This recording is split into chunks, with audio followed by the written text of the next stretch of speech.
Halo semuanya, saya Rizky Ramadhani dengan NIM 005. Di video kali ini saya akan membahas materi Bahasa dan Sastra Indonesia MISD mulai dari materi 1 sampai dengan materi 12 secara ringkas dan mudah dipahami oleh teman-teman semuanya. Disimak terus ya videonya. 1. Deskripsi benda. Nah, kata benda adalah kata yang merujuk pada tempat, orang, benda, atau ide.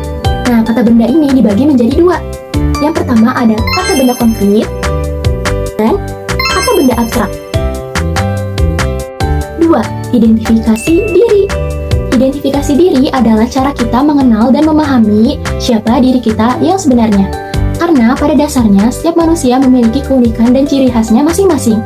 Contohnya, aku Rizky Ramadhani, hobi aku berenang, sifat aku ramah dan aku tinggal di Depok. Nah, ini adalah diri aku. Pasti teman-teman semuanya memiliki keunikan yang berbeda dari aku kan? 3. Kalimat sapaan. Kalimat sapaan adalah kalimat yang digunakan untuk menyapa seseorang.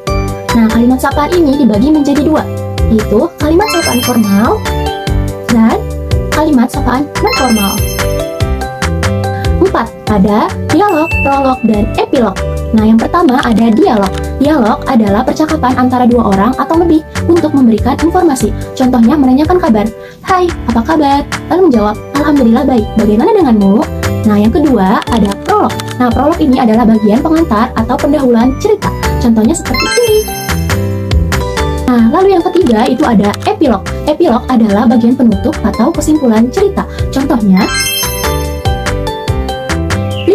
Ada jenis-jenis membaca. Nah, jenis-jenis membaca ini ada 4. Yang pertama, membaca intensif, membaca fokus seperti membaca buku pelajaran.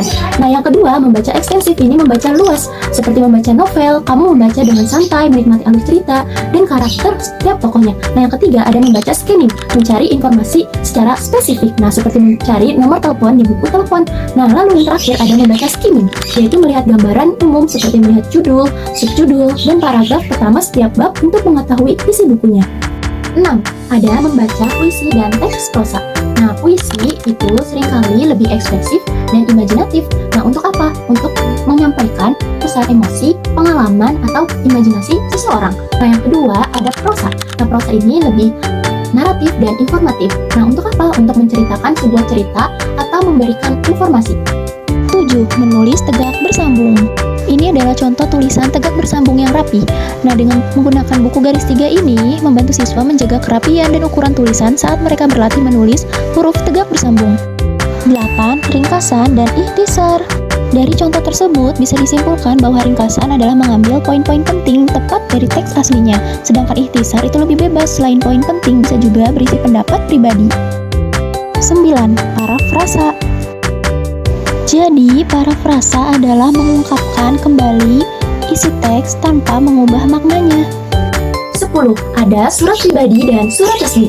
Nah, surat pribadi adalah surat informal yang biasa digunakan untuk berkomunikasi dengan orang-orang terdekat kita, misalnya teman atau keluarga.